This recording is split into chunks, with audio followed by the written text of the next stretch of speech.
It's nice. We're doing the Power of Place lecture this time for the three expedition programs coming up. There's the program that's coming up in 2 weeks, which is the week-long expedition from the 1st through the 6th. And during that week, we also have some of the descendants are going to be there on the 5th of the 6th as well, which we're really excited about. And Jerome's going to be doing cooking then. And then at the end of October, the 3rd week in October, we have our final expedition for the season, the Dig Expedition, where we're going to be wrapping up so much of the features. We're actually, we were talking, Chris and I met yesterday, and we're going to start excavating features on October the 8th, and pretty much focus on that through the end of the season. So we'll be some really interesting features that we'll have exposed by the 1st week in October, and that we'll be looking at intensively in that 3rd week. So lots to come. And then just so you all know, I'm sending out an announcement about this later on this week. We're doing a lunch and learn in October, which is the week that we're doing ground penetrating radar. So this is the week of October 11th through the 15th. That Wednesday, we're doing a lunch and learn on the burial ground. And we're going to be talking about our latest finds and what our plans are for the looking at that area next season. And then in November, we're going to be doing a wrap up of the overseer's house for the lunch and learn. So Liz and Chris and I will be doing that. So, but for today, what I wanted to do was to give you all some background, and really want to go into a little more depth, because there's going to be a number of people that are going to be watching this as a recording. So hi everybody who's watching this later on in your own time. And also there's some first timers on this who are dialed in right now, like my neighbor Jane. Hello Jane. Who's here today, and want to get into some of the history of Montpelier, and basically what this Power of Place is designed to do is to give context for your expedition and the work that we're doing at the Overseer's site. Because Montpelier is, we've got 2,650 acres. For the time period that we're looking at with archaeology, it goes everywhere from the 1720s into the 1920s in terms of sites that are visible and that we're actively working on. So there's a long history, and literally you find, like at the Overseer's house, you're going to be seeing that history. Everything from a colonel pipe. This is a locally made pipe that Miranda just brought into me today, that was probably made in the early 18th century, locally made, all the way up to bits of screens from the archaeologists in the 1980s. So literally you get a whole span of time, and understanding that context is incredibly important for understanding the significance of what we're finding, and whether or not the feature that you're looking at is one that's earlier than the Overseer's time period, like for the Overseer's site dating to Mount Pleasant, or if this is a later intrusion, like from the 20th century, from the archaeologists that were doing work here in the 80s and 90s. But what I always like to start with these is also getting you all set up to understand, because some of the conversations we're going to be having at the site, and this involves, the whole premise of this discussion is Power of Place. And many of you all, have thought about this a lot, but for just off the cuff, when you think of Power of Place, what comes to mind for you all? And anybody can speak up on this. Don't feel like you have to raise your hand, just shout it out. What do you think of when you think of Power of Place, especially at Montpelier? Well, just the tranquility, the beauty, the comfort, the fact that we love it so and just want to come back. And of course, wine on the front porch. So yeah, the Power of Place, and for many folks, it's the contemporary Power of Place, what it means to, like, for example, what you were talking about, Gail, the experiences that you've had, coming to Montpelier over the past 7 years, a lot of times 2 or 3 times a year, a lot of memories there, and memories with your family, your with Greta, and your kids. So a lot of power there. What else? Well, I agree with Gail in terms of, the contemporary power of place, because it means so much to me to be there and to hang out at Arlington House in the evenings and to see the people that I've known for 5 or 6 years. It's always great to see you guys. But I also feel the history of there. I think about the Madisons, and especially about all the people who were enslaved there, and trying to kind of imagine what it was like back then, knowing, the restoration of the house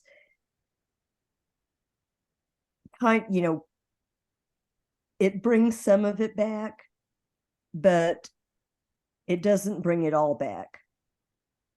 Yeah. And I just like to let my imagination kind of go when I'm on the property.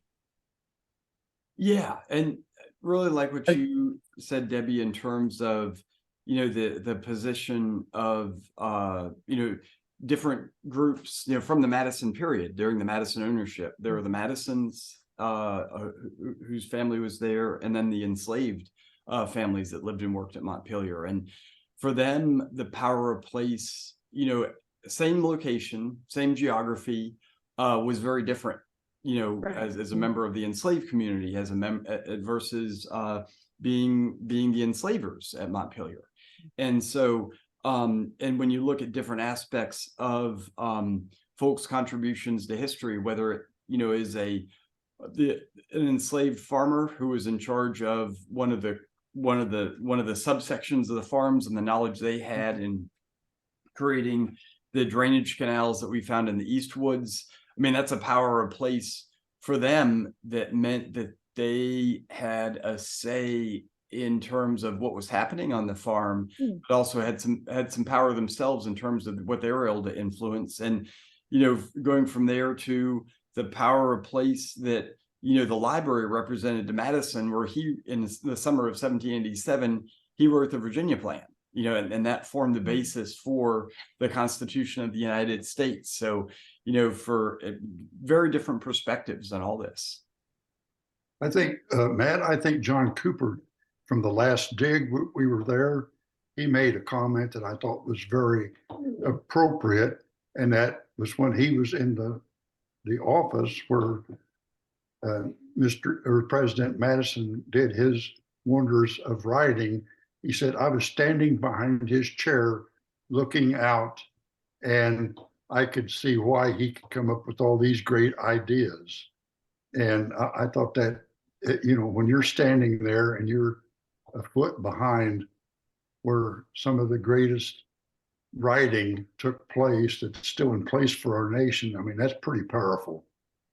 Yeah, to be able to sit and look out that same window is amazing. Yeah, that it is. It shows the what potentially what was inspiring, and of course all the book. You turn around and there's all the books that Madison was reading that inspired that as well. So definitely. And at the same time, he's looking out that window, and he couldn't help but to see the people who were working so hard to make that all possible for him. He's seeing the people working, cutting ice out of that pond and dragging it up into the ice house. So the place, to me, has the power to make me really feel all those contradictions that are American history. It's all encapsulated right there at Montpelier. The the good and the really difficult is all there to see and to feel. Yeah. And can everybody hear me? I don't know if I put my mic. Oh, okay, good. Yeah. Sorry, it's Amanda. I think of, and I could be way off base, but I think of the power in the influence that he had, and that particular time there, the power that it had over the context of everything that was happening there.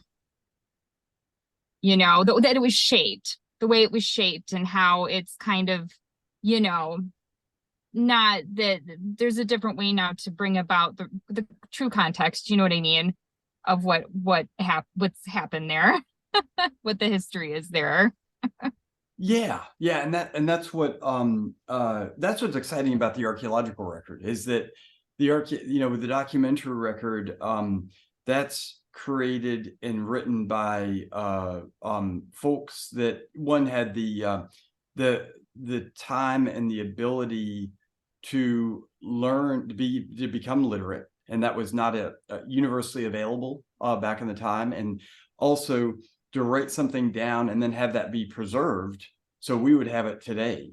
And the exciting thing about the archaeological record is, there are transformations that occur with the archaeological record, like, what survives in the ground, that ceramics survive in the ground, but a wooden bowl doesn't survive in the ground. And that there's some activities that we can find through the archaeology, say, such as a house foundation. But if it's something like a mobile threshing machine that the enslaved used, and there was nothing left behind in the ground of that, we wouldn't know it was there. But with the archaeology, what is what preserves, what information, what actions in the past do get represented and what don't get represented. And you don't have the same thing with the documentary record. It's much more selective. And so with the archaeology, what we're able to get is a much better picture in terms of, like what you're talking about, Amanda, with actually knowing what happened at the place. The archaeology gives us that power to understand that. And what really shows up through the archaeology is the place of the enslaved in creating and living on the property. Because, Dennis, our metal detectorist, said it best about a year ago during discussions we were having with the MDC. He's located tens of thousands of artifacts, and the number of artifacts that he's found that more than likely fell from the hands of the Madisons, like they were the last ones to have touched them, or he can think about 3 objects. One is a piece of jewelry, and 2 others are thimbles that are over by the temple. There are silver thimbles, and everything else, all these tens of thousands of artifacts, the last person to have touched them would have been members of the enslaved community. And so if you want to, looking at the power of place from the standpoint of archaeology, just the archaeology alone witnesses the role that the enslaved had in creating the landscape, in maintaining it in their lives, having their households and families that were at Montpelier for over 140 years, really shows up with the archaeology. So it's kind of a natural fit that when you look at the archaeology in the landscape, what group is most visible is the enslaved. And of course, that's very different than what you find in American history. And, that is something that, in being a place that we have visitors coming here to understand what happened here, it gives archaeology a chance to really highlight, the record that oftentimes has been left out. And that's both, the archaeology and the enslaved. So, but yeah, what I wanted to do for the rest of this was to go through the landscape and basically start where we're going to be digging, which is the overseer's house, and that's where Mount Pleasant is, the first farm complex from the Madison era. And then basically we're going to take a trip around the property and then end back up at the overseer's house, where we're going to be you all are going to be excavating in about 2 to 3 weeks. And during this time, if you have questions, shout them out. Don't hesitate to interrupt me. I need to be interrupted. And also I'll give pauses in case anybody does have questions. And if you don't feel like shouting them out, you can put them in the chat as well. So I am going to go ahead and share screens here. And I'm going to try to keep this till about 1 o'clock, because I know you all have places you all are going. And let me hide these controls, hide floating meeting controls. There we go. And what we've got is, yeah, we get the map here. So for those of you all that need an introduction of where you're going to be, here's a larger map of Virginia. Here's Fredericksburg, Richmond, Stratford Hall over in this direction. Rockfish Gap along the Shenandoah National Park is over here. And then where we are is up here at Montpelier. You see Monticello down this way, Barbersville here. And what I've got represented here with this yellow line is this is the arc of communities that really represents, what this represents is a defined set of communities that the Montpelier descendant community has come up with that defines, just the beginning of, where their families had, connections during the period of enslavement, where, for example, when Madison would visit Jefferson down at Monticello, there was a constant exchange of ideas, and enslaved members of the enslaved community would accompany him. And so there would be friendships made, family connections made. And so all these spread into the region. And then when you get to Montpelier, this is a map. The brown is the outline of Montpelier today, the 2,650 acres that make up Montpelier. And then these others are the plantations that make up Hello, it's Carol. Montpelier. And Carol, did you have a Okay. question? Okay. And these other shapes are the other plantations that make up Montpelier. This area right here that I'm highlighting right here. Hello, hi, it's Carol. Oh, let's see. Carol, did you have a question? Okay, if you do, go ahead and pop back in. The area that I've highlighted right here, this is the core part of Montpelier that was patented in the 1720s. This is land that was owned by by James Madison's grandmother, Frances Taylor. Her name just escaped out of my head. The Taylor family. That's where the land originally came from. And then there's adjacent plantations such as Bloomfield right here, that is the Newman family.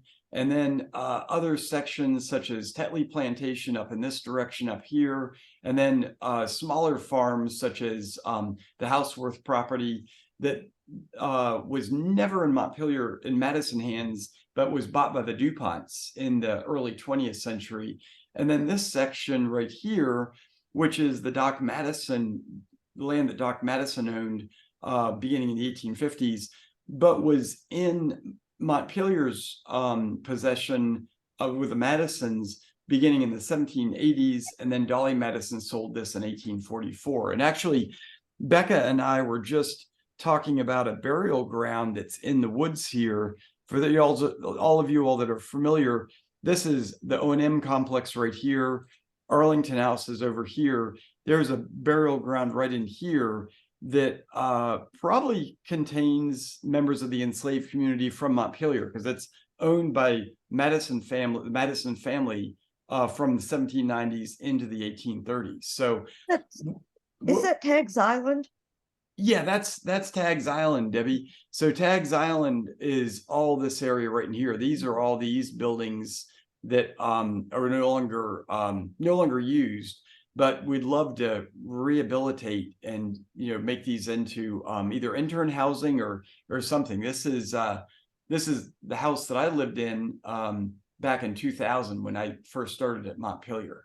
But for Montpelier, with this 2,600 acres, the core part of the Madison plantation is in the land that's owned by the National Trust for Historic Preservation. And what this means is the most intensive activities, from the Madison era, in terms of the work the enslaved were doing, is present in this landmass. So when you look, this map right here.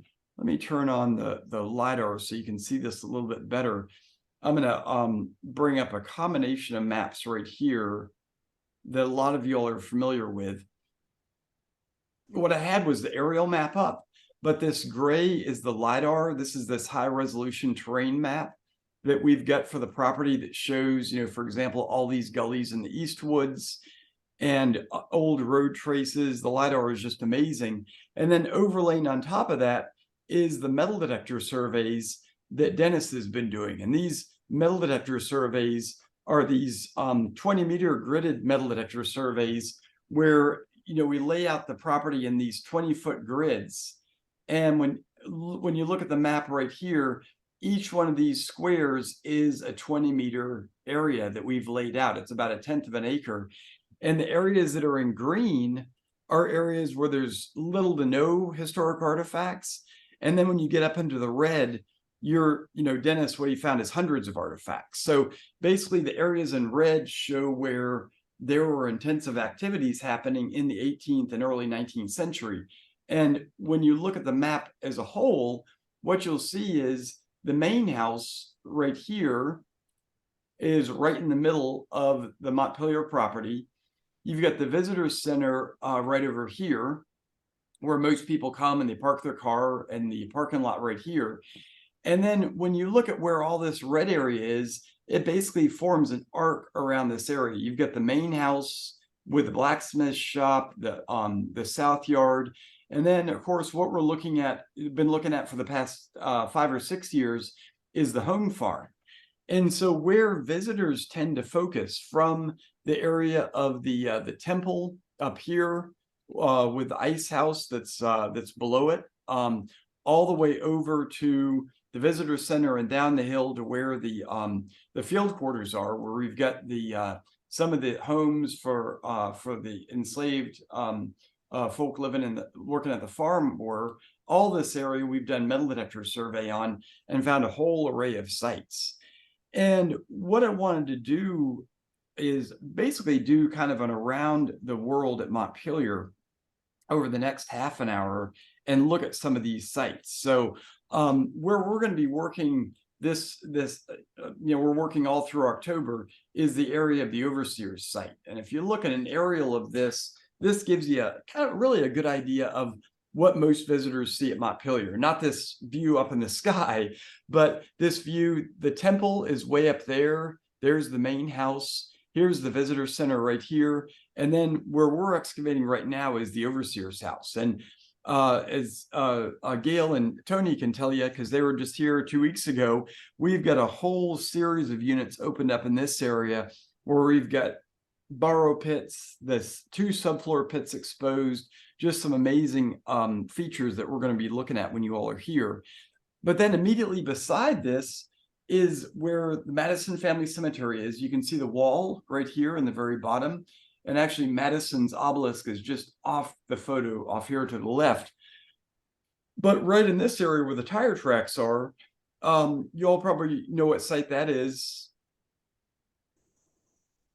Peggy, you're nodding yes. What site is right in this area?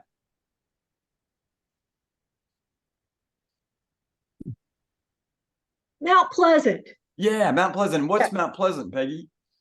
It's the original home of Madison's grandparents, Ambrose and Francis. Francis, yeah.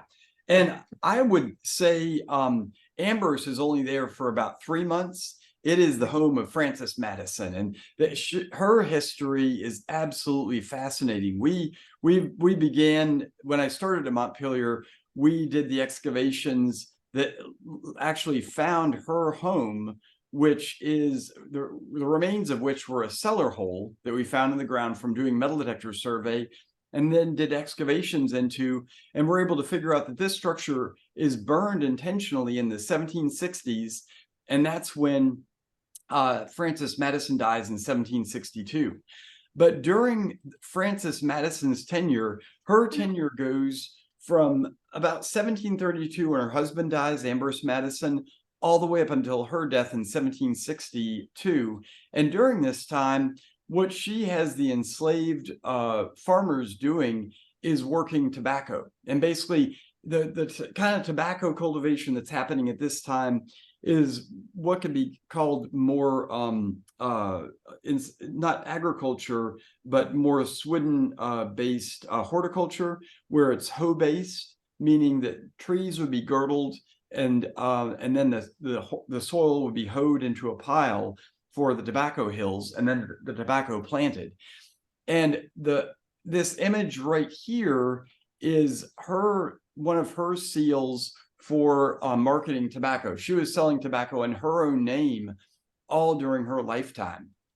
And when her oldest son comes of age, this is James Madison Sr., he starts doing a wide variety of other industry at Montpelier, one of which is blacksmithing, and we'll talk about that in a second. But basically, Frances Madison runs from the center here of Mount Pleasant. She's running the plantation as a tobacco plantation, and doing export economy during a period in which, shortly before the American Revolution, there were incredible profits to be made by monocrop exports of tobacco. And when you get into the area right around the American Revolution, this is when a lot of that economy begins to be disrupted. And by the time you get into that time period, this is when her oldest son, James Madison Sr., has begun to develop the house up on the hill, which today we call Montpelier. And so by the time you get to 1765, 3 years after Frances Madison's death, this is what the main house looks like.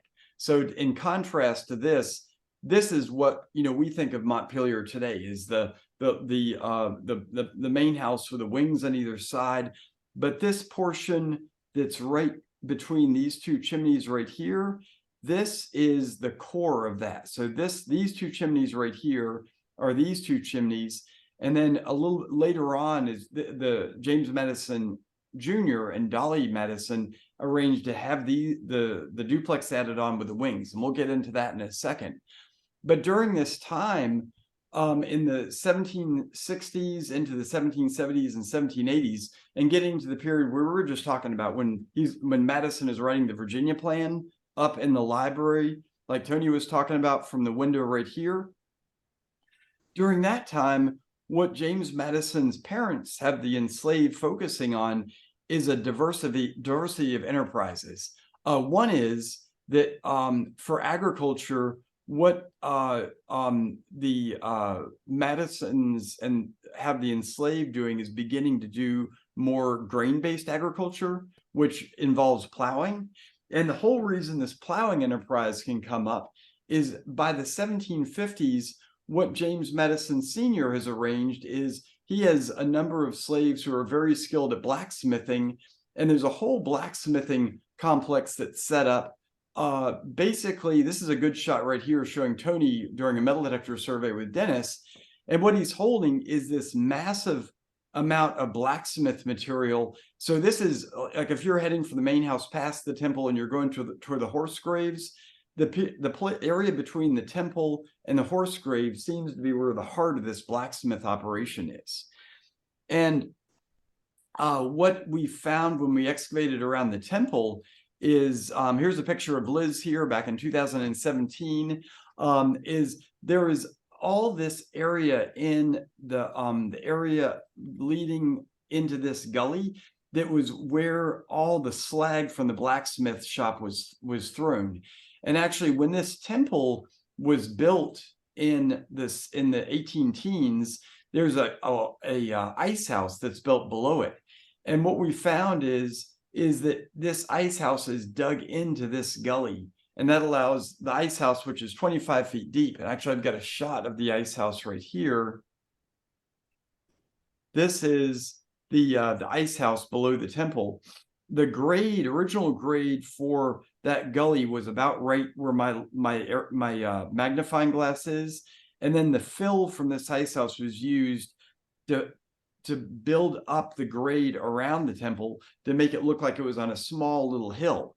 But what this did is this allowed for the 18th century surface to be buried that contained all this blacksmith debris. So under the area of the temple, what we've got, like all in this area in here, is we've got a blacksmith shop that's buried by fills that were put there in the 18 teens.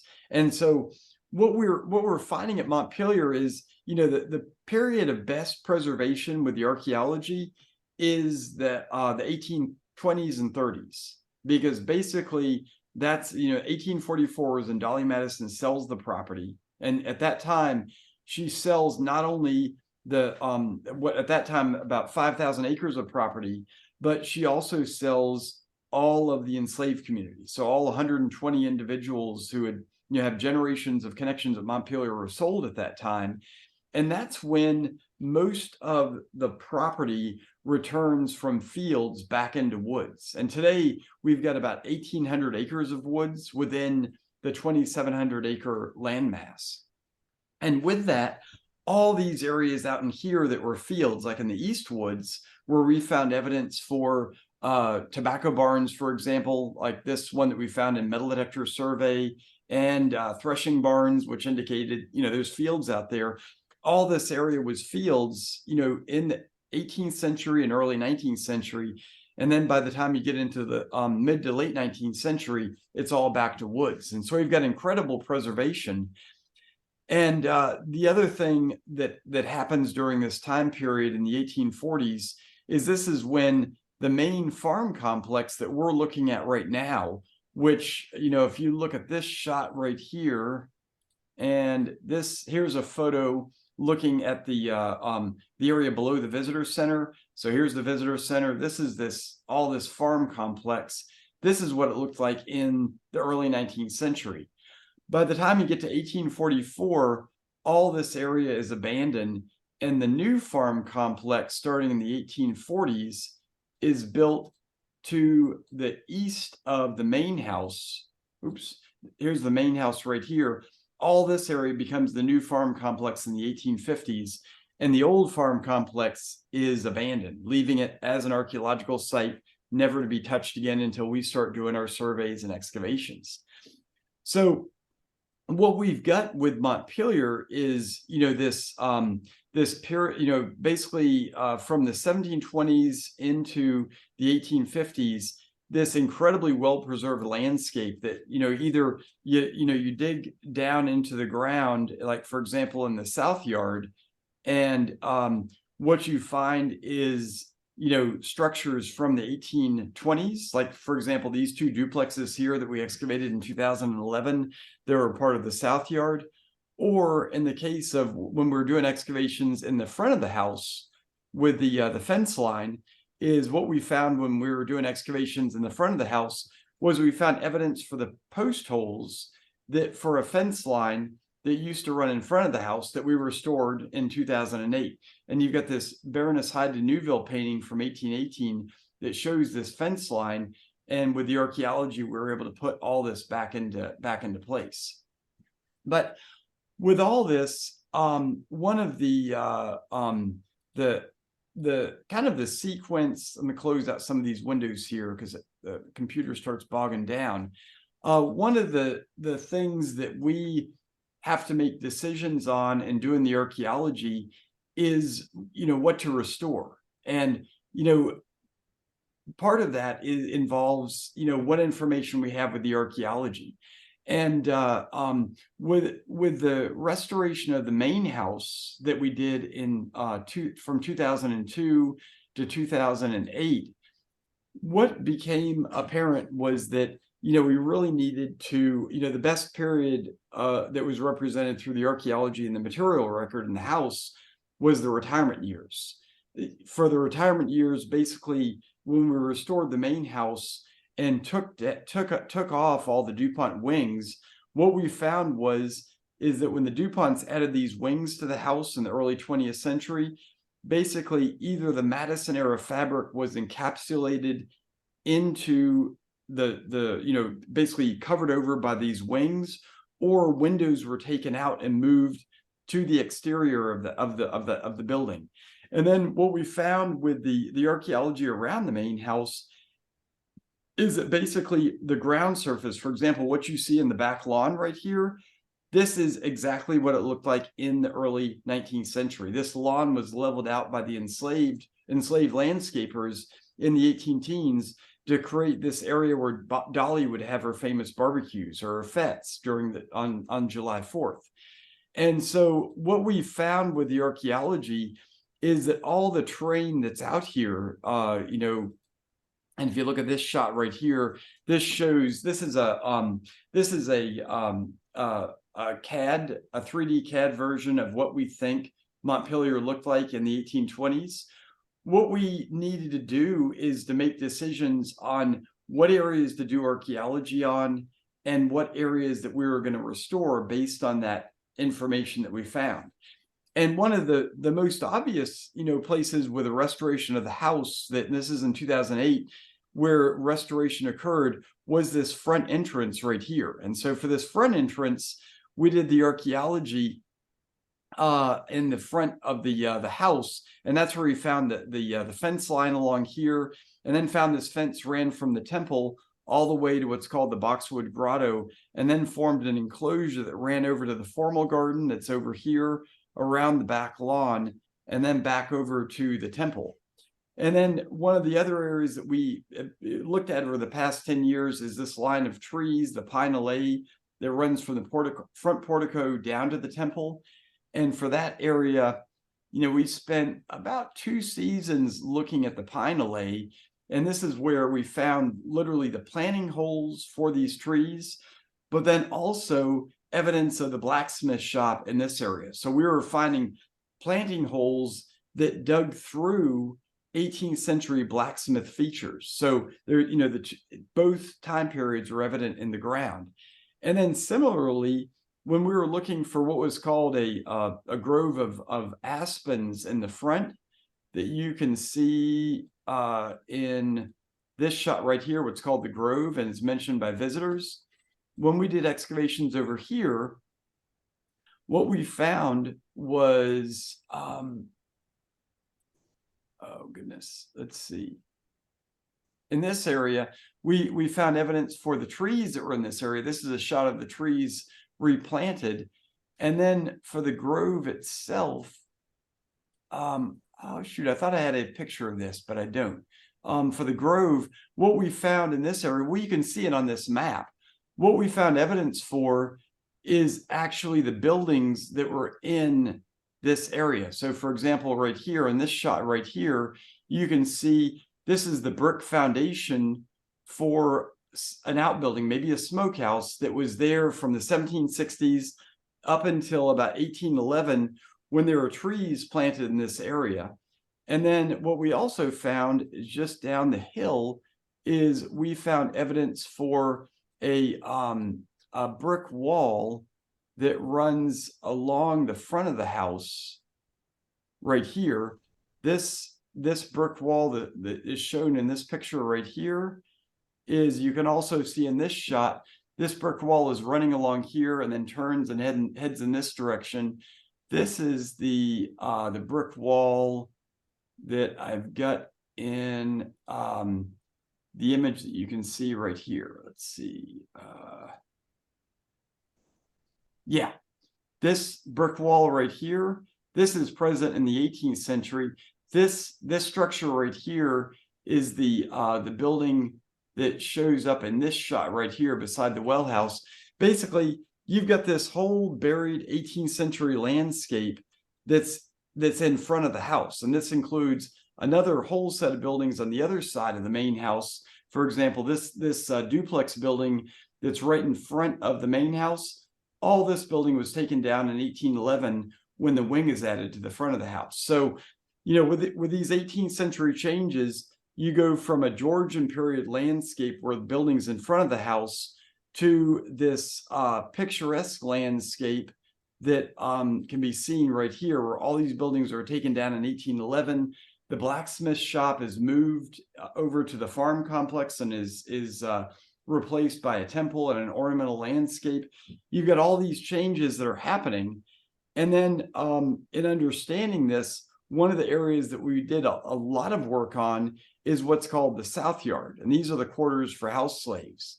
And in this location, what we found doing excavations in the area of the South Yard is if you look at this, here's the main house right here. South Yard is in this area. Visitor Center is down here. Is one of the biggest clues we had for the South Yard came in a map, an 1837 insurance plat that showed there were 5 buildings just to the south of the main house. So the front portico is right here. Here's the back porch here, and these are these wings right here, the 1-story wings that that show up right here, these 1-story wings right here.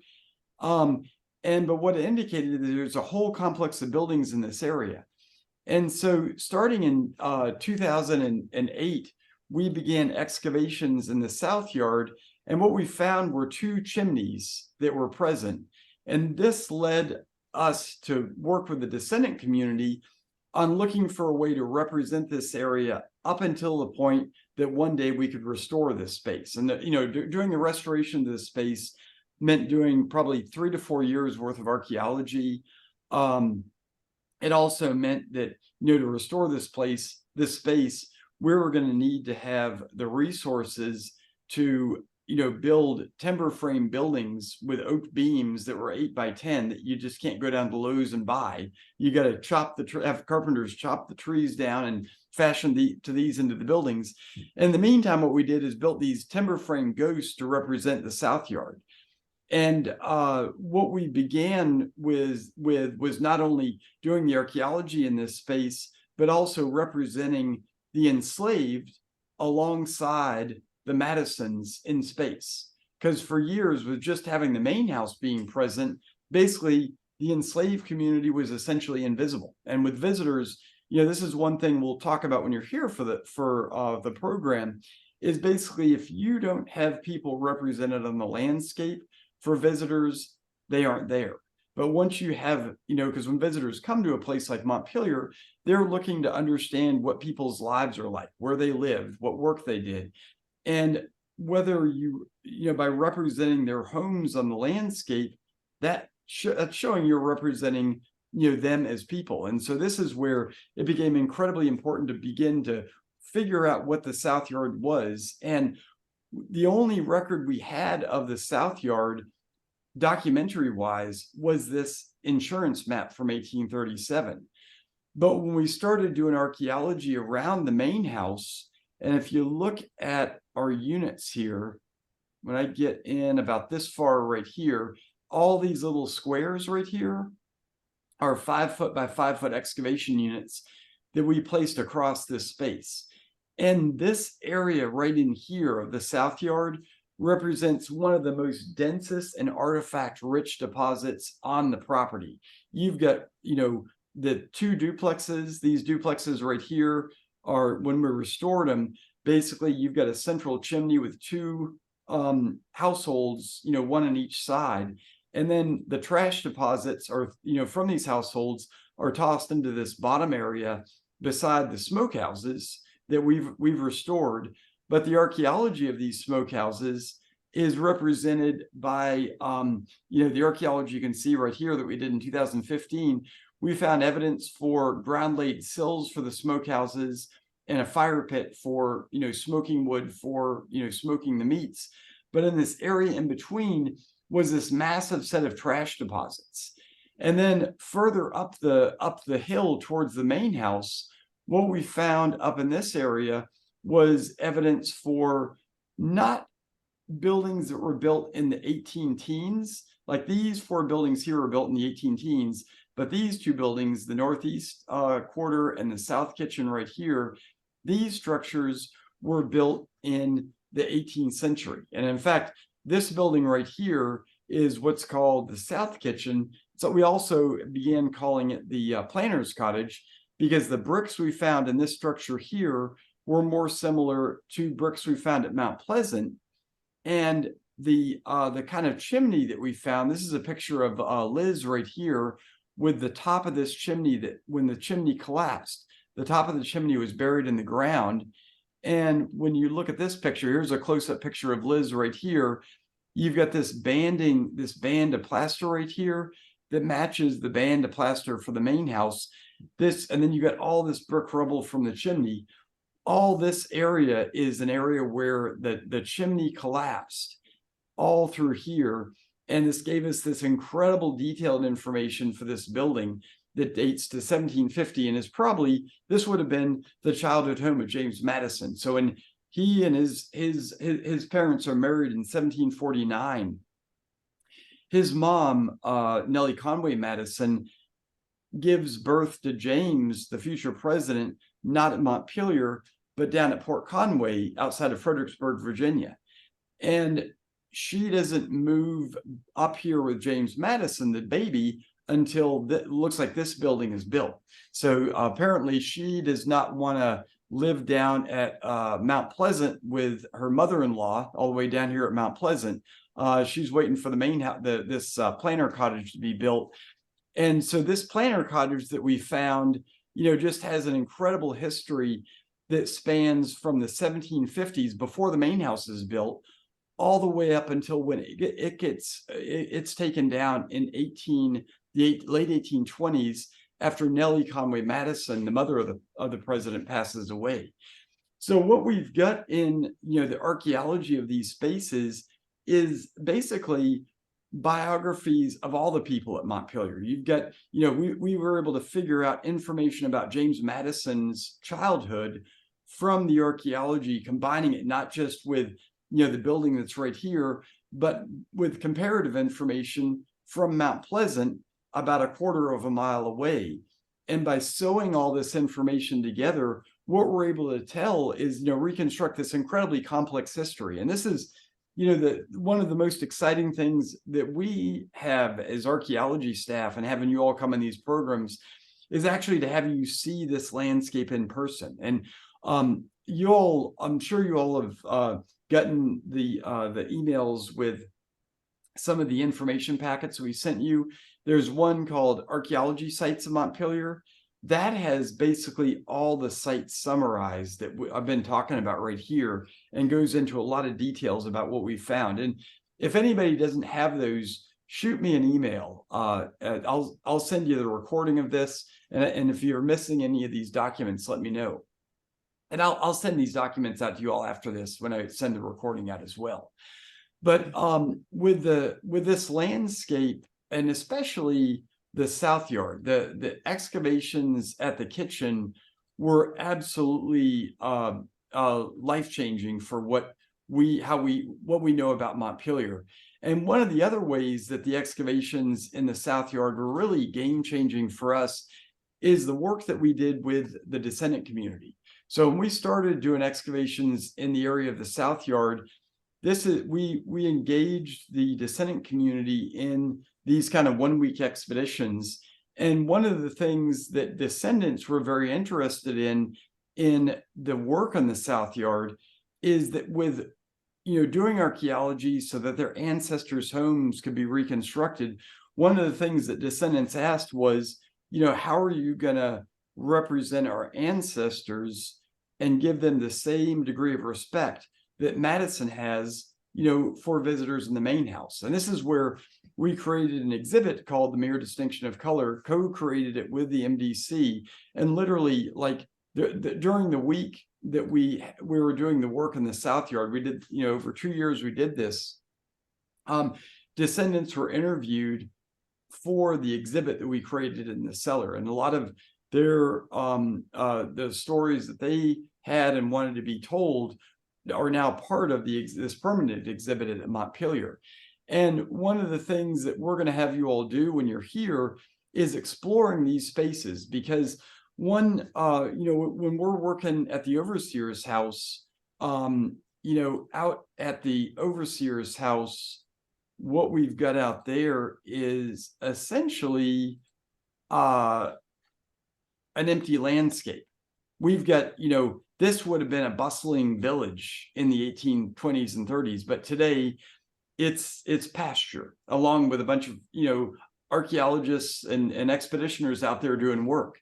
And what we want to do eventually is reconstruct this in a way that really tells the story of the ancestors, the enslaved ancestors at Montpelier, and the work that they created, in creating the wealth that allowed Madison to write the Constitution and create the Virginia Plan.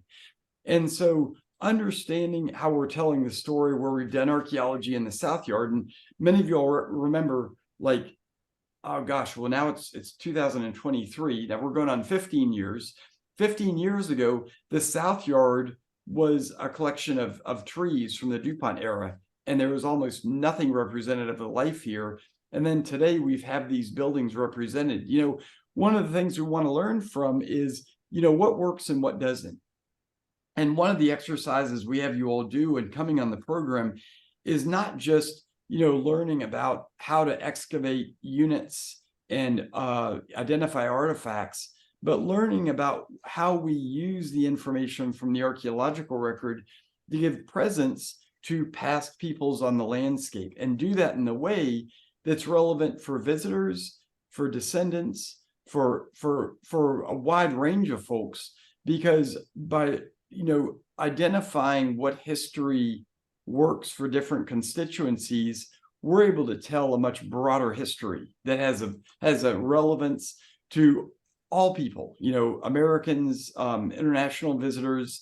And one of the things that we really have learned in working with the descendant community in sharing the research and the stories is that the perspective of the enslaved at Montpelier really sheds light on where our country has been for all people in terms of what the Constitution was intended to do in the late 18th century is very different from what the Constitution is intended to do today. And we'll talk about this when you all are here. But of course, for the Constitution, when it was written in the 1780s, it was designed to protect the economy of the time period, which in this case, in the American South, was plantation slavery, and for the country as a whole was the enslavement and sale of people.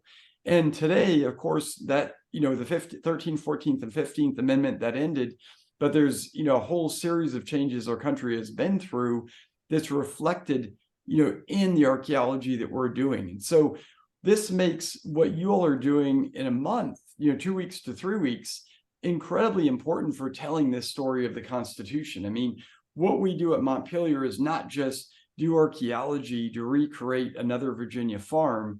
We're recreating the history that happened here and understanding the history that happened here that formed the basis for our country, both the economic basis and the political basis. And for those of you all that are students of history, the economic and the political part are, completely intertwined. You can't separate the two. If you pull the economic basis and the political basis of the country apart, you literally pull it apart. And the virtual, the literal demonstration of this is the American Civil War, and we have that interpreted on the property as well. But for getting into the overseer's house and the home farm, and this is got like about 5 more minutes, and we can wrap up. And if anybody first, does anybody have any questions so far or comments? I'll get a drink of water here. Hey, Matt, it's Pam. Hi, Pam. Hi there. I've mentioned it to you before when I've been down. Are you going to put more ghost houses around or ghost buildings so people can realize that it's not just always been this great big green area where Absolutely. Yeah, this is a nice illustration of what you're saying, Pam. This is just, we've got the buildings that are here, but what this would have looked like. Let me get to, let me see if I've got it. No, I'll need to reopen it. This area in here was more like, hold on, I've got a way to show this, just exactly what you're saying. This is what it looks like today. This is what it looked like back in the early 19th century. And what Pam is mentioning is that one of the things that we do are these log cabin ghosting programs where people come out for a week and rebuild buildings that we had on the landscape. This is how we built the South Yard originally to represent it on the landscape. And yeah, one thing we need to do, Pam, is we need to, we need to do programs for all of these buildings in here, the overseer's house, the threshing barn, the blacksmith. And for those programs, we need to start applying for grants to do that work, because we don't have any on-site carpenters that can do the work and have the tools. So that's where we hire Craig Jacobs. Yeah. And so what we need to do is, the best way to do that is so Craig can get paid is to actually apply for grants and then do that in conjunction with the log cabin program. But yeah, we have fallen way behind on that, Pam. Absolutely. Yeah, because to me, one of the ways to understand the place is that it was really alive, which you really don't get, unfortunately, when you come to any of these places, because they're just mostly like this, open fields with a beautiful big house in it. Yeah, yeah. And of course, the reason why it's open fields with a big house, a big brick house, is the brick house is what survives through time. All Right. these log buildings, being in a lot of cases are mud sills on the ground.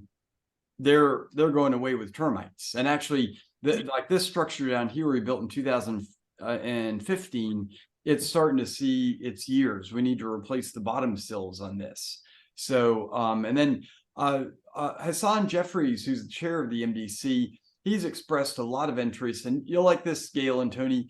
The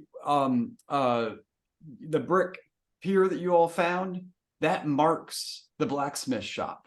And so we know where that forge building was located, and it would be great to rebuild one of the buildings out here on the blacksmith. In fact, there's a log structure that we built a couple of years ago that I'd love to move out to that location, because it's pretty much the size of one of these buildings right here.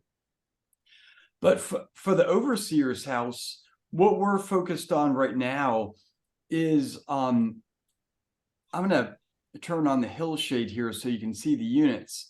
Here's for the overseer's house, just to give a perspective on this.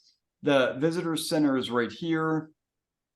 This is the Madison Family Cemetery right in this area. And then the overseer's house is right here. Here it is shown on this insurance plat. This one right here, this is not an insurance plat, but a deed plat from 1844. The overseer's house is shown right between the main house and the Madison's mill. And when you look at the map right here, the Madison mill is down in this area right here. So this right here, this is the ruins of the Madison mill from the mid 18th century. And the overseer's house between this site here and the main house is right here. And so what we found in our excavations, the metal detector surveys, is when we did the 20-meter metal detector survey, we found this major concentration of artifacts here. You've got the quarters for the enslaved farmers in this area. But this area right in here is this massive scatter of artifacts. And then when we did the 10-foot metal detector survey, what popped up was 3 different sites: Mount Pleasant up here, the overseer's house right here, and then the blacksmith shop right here. And you can see how these clusters of sites are separated. And there's actually evidence for a road. The road trace comes through here and then comes up beside the building right here. And what we're working on today is we've opened up units in the heart of all this concentration of material. And what we found is most of the features over here date to the 18th century. And then these in this area date to the 18 teens and 1820s. And in fact, we just found, I can't remember if it was when you were here, Gail and Tony, or if it was last week, we found an 1838 penny. And of course, it was the week before we got there. Oh, it was the week before y'all got there. Yeah, that 1838 penny, that's after James Madison has passed away. It's got enough wear where it probably goes into the 1840s and shows this overseer's house. It's shown on this this 1844 let's see, yeah, the 1844 plat right here, it's shown being present. And so it's good in good enough shape where it's kind of like part of the advertising for selling the land. And what we're thinking is we found all these features in here. We've got subfloor pits, for example, this feature right here. This is a shot of Mac right before we excavated the subfloor pit. You can see this dark stain right here coming around against the red clay in here. This Mac bisected this, and I don't know if we've got a shot. We don't have a shot yet and loaded into the GIS of the feature excavated. Let me see if this one has it. No, this one doesn't have it. But we've got all these other pits in here. And one of the ones we've been working on more recently is this one right here that we think is a borrow pit. And so this pit right here, we're defining it. It's come right now. What we've defined is it comes around here, around like so, and around like this. These borrow pits were a source of clay for daubing the chimney. So if you look at these buildings that are down here, turn off the 10-foot and 20-meter survey. Let's see. Yeah, this log structure right here, the chimney was made of logs, and it would be lined with clay to keep the chimney from catching on fire. And when you look at this site right here, let me see, I've got the picture. Yeah. Actually, a better illustration of this is Granny Millie's cabin. Up at Granny Millie's cabin, here's a shot of the, you can see these pits up here. These are these borrow pits. They were sources of clay for the chimneys that went around these hearths right here. And let me see if I've got a, yeah, and with Granny Millie's cabin, you see these two chimneys here. All these would have been lined with clay. And then these borrow pits, whenever you find these borrow pits, you know that more than likely you've got a log structure, because you need the clay for building making the chimneys work. And in the case of the overseer's house, what we've got is this borrow pit and subfloor pits that indicate that we've got a log structure. But then what we've got in this area is this massive concentration of brick from what we think might be the brick flue of the chimney. And what makes this interesting is that, you know, this overseer's house is one of the few buildings alongside the mill and the mansion house that's represented on this 1844 plat.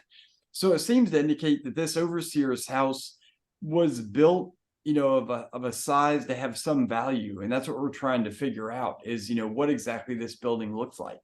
So what you all are going to be doing next week or over the, you know, when you come in your program is the beauty about these October programs is, and I'll stop sharing screens right now. The beauty of these October programs is we're at the point with the excavations where we have a much more detailed and developed understanding of the site.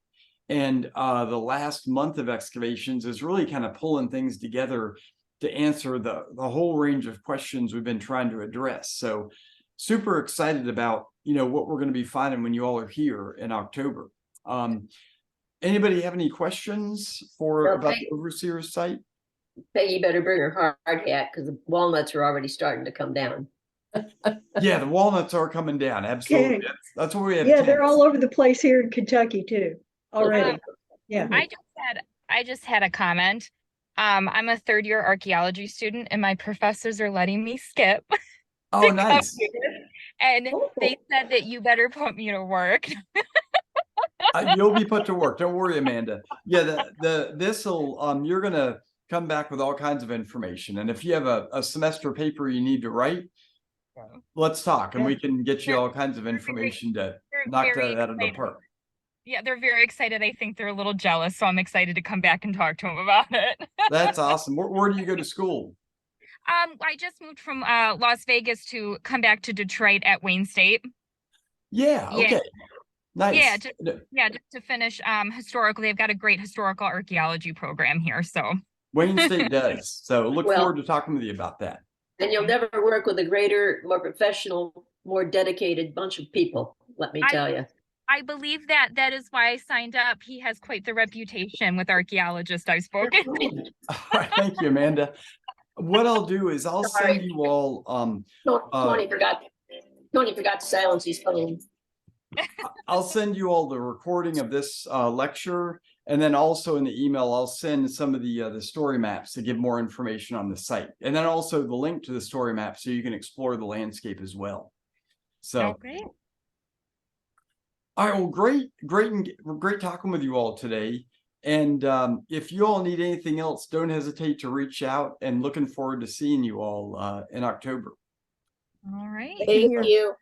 Thank All you. right, good, Thanks, good Matt. Matt. seeing you all. Take care. Good Bye-bye. to see everybody. Be Bye. well. Bye. See you soon, Bye. Debbie. Hello.